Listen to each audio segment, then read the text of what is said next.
Mike Radich here, and I'm now joined on the phone by MMA up-and-comer Kevin Lee. Kevin, how are you? I'm good. How's it going? It's going good. Kevin, you got a fight coming up November 16th at TWC 20. How's training been going for the fight? It's been going good. I've been training like it's for a world title. So, it's a dangerous fight, and I'm fighting a veteran, but I'm ready and just ready to get out there and get it over with at this point, really. Mm-hmm. Just curious, where do you train out of? Grand Rapids. Mm-hmm. My head coach is named Sean Desai. Mm-hmm. He's a former pro MMA, pro Muay Thai, and pro boxing fighter. He's my main striking, and I have a lot of different jiu-jitsu coaches, and I've also been training at Rufus Sport for a little while for this fight. So, I've been around, and I get good training partners, and I get to see different looks. So. Mm-hmm. Now, you mentioned that you were doing some training at Rufus Sport. I'm just curious, how did that opportunity come about, and also, how long have you been training with those guys? Yeah, my last fight was up in Winnipeg for CFC, Canadian Fighting Championships, and Duke Rufus was actually on the plane with us. So, and Anthony Pettis was making a guest appearance, so it was kind of cool. We got to talk a little bit. We got to kick it, and I won the fight in like 30, 40 seconds or so, and he was interested, and he asked me to come out and train with him. So this is my first time, but I'll definitely be getting out there a whole lot more in future camps. There's a lot of great guys there. Anthony Pettis, Sergio Pettis, Ben Askren. No doubt. They got outstanding strikers, and they got outstanding guys on the ground. And it was really good for me I got to do a lot of one-on-one sparring with Anthony Pettis, and to be up there with the champ was really a huge confidence booster to know that I can hang with someone of that level. Definitely. Also, Ben Askren, he trains out of Rufus Sport. Were you able to work with him at all? Obviously, you have a wrestling background. That's where you come from, but he's a great wrestler, Olympic caliber, and probably the best wrestler in MMA. Were you able to work with him? Oh yeah, no doubt. I think for the 2 weeks that I was there, he was over in Russia or something like that. But I hear excellent things about him, especially on the ground. It's just the stuff that I hear about him is just amazing, and I miss the opportunity now, but I'll definitely be back up there, especially for my next training camp. So I'm pretty sure I'll be able to get to work in with him. I see. And how about the coaches up there? Were you getting a lot of one-on-one time with those guys, or was it mostly just working in with the team there and getting instruction when everyone else was getting the instruction with the pro practice and all that? Could you explain what kind of attention you were getting from the coaching side of things? Duke's an amazing guy, and he's really down to earth, really cool guy, and he welcomed me with open arms. So I didn't get a whole lot of one-on-one with him because I wasn't there for that long, but the amount of attention that I did get, I was actually pretty overwhelmed by it, because I assumed I would be just one of the sparring partners that gets sent in to get beat up, and then, but that wasn't the case at all. He taught me a lot. I learned a lot, so I wasn't expecting that. Potentially, do you see this as maybe being a permanent move to Rufus Sport? And do you see maybe as you get further along in your career and you get bigger and bigger fights, do you think that might be a permanent move for you, going up there and training with those guys full time? I don't really know. I honestly don't know. We also have some connections over at Alliance and over in San Diego, and I had planned to move out there in a couple years or so. Right. So, but for my next couple camps, I plan to be splitting time between Rufus Sport and Milwaukee and Triumph over here in Grand Rapids. Oh, I see. Now, on November 16th, you're going to be taking on Eric Moon. What are your thoughts about him as an opponent? I think he's definitely a crafty guy. He's had 20-something fights. He's definitely a veteran of the sport. We were supposed to fight last year, and it didn't happen. So I've been kind of looking forward to this one for a while, and I'm just looking to go out there and impose my will. And get the W, but I don't expect him to hand me anything, and I expect it to be, tooth and nail. So I'm expecting a good fight. It'll be a good fight for the crowd. And I know he's got a lot of people that'll be there, and I have a lot of fans that'll be there. So it'll probably be a mutual crowd, which is a first for me, but it'll be an exciting fight.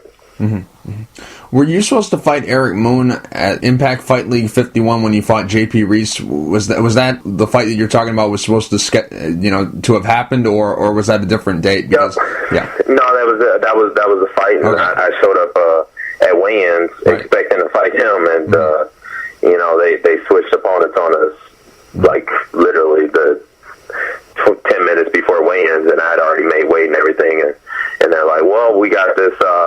We want you to do the main event versus JP, who is a really tough wrestler." And I had been preparing for a striking fight the whole camp, so it was a tough situation, but it happens.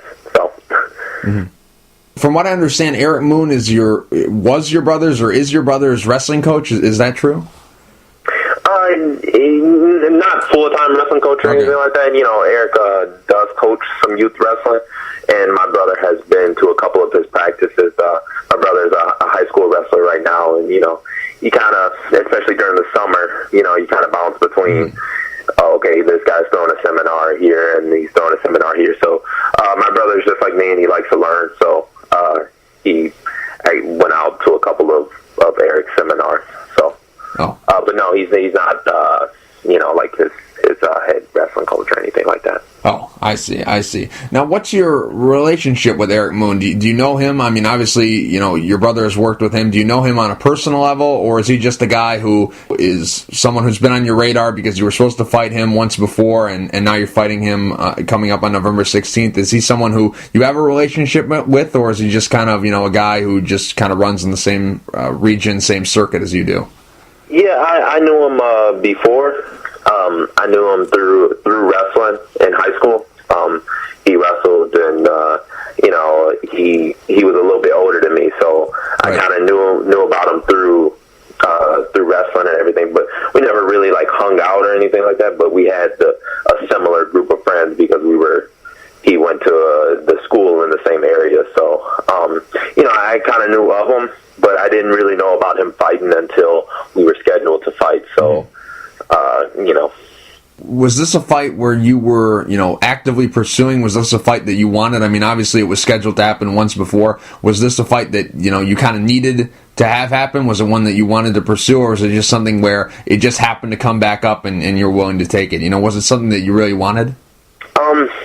It is a title fight, and it is a 5-round, 25-minute fight. Right. So, I figured it was a good way to test myself and before making the jump into the big leagues or, the really big shows and stuff like that. And, I've remained unsigned for this long, and I'm going to continue to remain unsigned until I get a big opportunity. And, it's a hometown fight.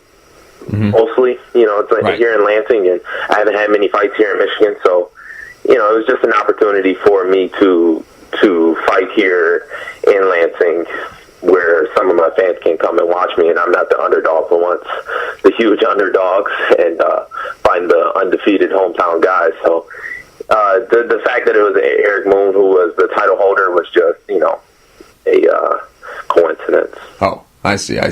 Now, is this the first time you're going to be fighting 5-minute rounds?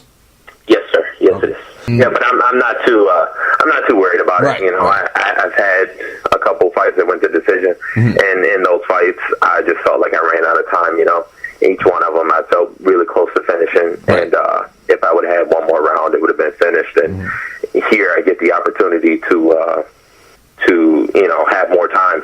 So I'm not worried about it at all. I sparred 7 or 8 rounds anyway. So. Mm-hmm. So for this camp, it's just basically standard operating procedure, nothing special to train for this 5-round fight. It's just same old for you. The intensity is a little more, okay. Because it's not a 15-minute fight, so we're ramping up the intensity. But as far as the techniques and everything like that, I feel like I'm better and pretty much any area. So, I just got to make sure I'm sharp, I'm focused, I'm in shape, I'm not making stupid little mistakes, and it should be if everything goes right, it should be a win for me. So. This is the co-main event on the card, but really, and nothing against Daquan Townsend and Eric Lozano, but really this is the people's main event. This is the fight that a lot of people want to see, and this is the fight where, a lot of people feel that this is going to be fight of the night. Are you disappointed you're not the main event of this card, or does it really not matter to you where you fight on the card? It doesn't really matter. I know Daquan, that is his hometown. Mm-hmm. So I think that was he does sell some tickets. So right. I think that was the main reason why he's above us and back in order. But like you said, it's the people's main event. So mm-hmm. The only thing it means for me is I get to fight earlier. So if we were the first fighter tonight, it'd be good for me. But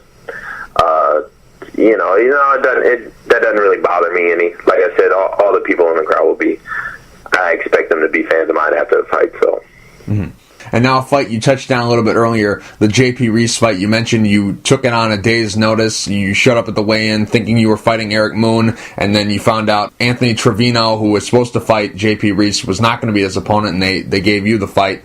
Going into that fight, I'm just curious, what was the game plan going into that one? Because you had less than 24 hours to prepare for him. Mm-hmm. Yeah, I didn't really have much game plan. Right. After they told me, hey, we got this guy, we did a little Google and, we did a little research, and, he had fought in Strikeforce, he fought in Bellator, he fought in Cage Warriors, he was a University of Missouri All-American, so, I figured he would come out and, he would want to wrestle a lot, and he would want to, kind of hold me down for 3 rounds, and, my whole thing was I was just not going to be held down for 3 rounds. There's no way. So, I felt like I could, I had the better overall game. So, I just wanted to go out there and fight my fight. And I was confident, but I was nervous at the same time. Mm-hmm. So, that was another one. Huge underdog and never supposed to win. But, I like that. You're obviously very young in your career, but up until this point, is the J.P. Reese fight the fight you're most proud of? Because on paper, he was a guy who had a lot more experience in MMA than you did. He fought in Cage Warriors, Bellator, Strikeforce, like you mentioned. He also, on paper, has a better wrestling pedigree than you do. He wrestled at Missouri, so on paper a lot of people thought that he was just going to be able to take you down and maybe even stop you depending on who you talked to. A lot of people were very confident that he was going to go into that fight and be able to come out with a win, but you were able to defeat him kind of in an underdog role. You took the fight on less than 24 hours notice. Is that the fight that you're most proud of up until this point, or is there another fight? Yeah, maybe. That was the one where I felt like I was the biggest. I had the most. I was supposed to really lose that fight. That was the one, but I feel like the fight with Mansour last year, and I fought Joe Lyle, who's from Indianapolis. I fought him July of this year, and we just had a really tough fight, and that kid's really he's tough as nails, and I hit him with some big shots, and he just kept coming forward, and I think he just won his last fight. So I think those two guys, Mansour and Lyle, really have a bright future in this sport, and I feel like I'm going to see those two again. So for me to already have a leg up on them, I think is a big that's a big thing for me. Mm-hmm. Now, Kevin, I'm just curious, Bellator, they've come in, they've done 2 shows at the Soaring Eagle Casino, and you seem like a guy who would be, tailor-made to be put on one of those cards because, you're a young, up-and-coming guy, undefeated. Did they ever offer you anything? I don't know if I should say, but I've already fought Bellator vets, and not only Bellator vets, guys who have gone in Bellator and won pretty handily.